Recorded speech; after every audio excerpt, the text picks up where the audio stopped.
ಆತ್ಮ ಸಮೃದ್ಧಿ ಯೋಗದ ಎಲ್ಲ ಸದಸ್ಯರಿಗೂ ಶುಭಾಶಯಗಳು. ಆತ್ಮ ಸಮೃದ್ಧಿ ಯೋಗದ ಮೊದಲನೇ ಕ್ಲಾಸ್ ನಂದು. ಫಸ್ಟ್ ಸಾರಿ ಆತ್ಮ ಸಮೃದ್ಧಿ ಯೋಗಕ್ಕೆ ಜಾಯ್ನ್ ಆಗಿದ್ದೀನಿ. ಆತ್ಮ ಸಮೃದ್ಧಿ ಯೋಗ ನನ್ನ ಪಾಲಿಗೆ ತುಂಬ ವಿಶಿಷ್ಟವಾದದ್ದು. ಆತ್ಮ ಸಮೃದ್ಧಿ ಯೋಗ ಒಂದು ಮಹಾಯೋಗ. ಕೋಟಿ ಜನ್ಮದ ಪುಣ್ಯದ ಫಲ ಇದ್ದರೆ ಮಾತ್ರ ಇಂಥ ಸೌಭಾಗ್ಯ ಸಿಗೋದು. ನನ್ನ ಪಾಲಿಗೆ ಕೋಟಿ ಜನ್ಮದ ಪುಣ್ಯದ ಫಲ ಅದು. ಆತ್ಮ ಸಮೃದ್ಧಿ ಯೋಗ ನಾನು ಆಧ್ಯಾತ್ಮಿಕವಾಗಿ ಬೆಳೆಯಲು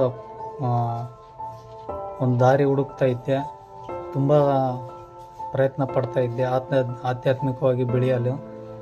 ಆ ಟೈಮ್ನಲ್ಲಿ ಗುರೂಜಿಯವರ ವಿಡಿಯೋಗಳು ನೋಡ್ತಾ, ಅವರು ನಡೆಸಿಕೊಡ್ತಕ್ಕಂಥ ಕಾರ್ಯಕ್ರಮಗಳನ್ನ ನೋಡ್ತಾ, ಆತ್ಮ ಸಮೃದ್ಧಿ ಯೋಗದ ಇಂಟ್ರಡಕ್ಷನ್ ವೆಬಿನಾರ್ನಲ್ಲಿ ಪಾಲ್ಗೊಂಡು ಅವ್ರ ಮಾತುಗಳನ್ನು ಕೇಳ್ತಾ ಮನೆಗಳೆಲ್ಲ ರೋಮಾಂಚನ ಆಗ್ಬಿಟ್ವು. ಮತ್ತು ನಾನು ಆ ಗುರುಗಳನ್ನ ಭೇಟಿ ಆಗೋವರೆಗೂ ನನಗೆ ಸಮಾಧಾನನೇ ಇದ್ದಿಲ್ಲ. ಯಾವಾಗ ಗುರುಗಳು ಭೇಟಿ ಆಗ್ತೀನಿ ಅಂತ ತುಂಬ ಕಾತರನಾಗಿದ್ದೆ. ಆದಷ್ಟು ಬೇಗ ಗುರುಗಳ ದರ್ಶನ ಆಯಿತು. ನನಗೆ ಗುರುಗಳ ಭೇಟಿ ಆಗೋ ಥರ ಸಮಾಧಾನನೇ ಇದ್ದಿಲ್ಲ. ಆಮೇಲಿಂದ ಗುರುಗಳ ಜೊತೆಗೆ ನಿರಂತರವಾಗಿ ಸಂಪರ್ಕದಲ್ಲಿದ್ದೀನಿ. ಆತ್ಮ ಸಮೃದ್ಧಿ ಯೋಗದ ಕ್ಲಾಸ್ಗೆ ಜಾಯಿನ್ ಆಗಿದ್ದೀನಿ.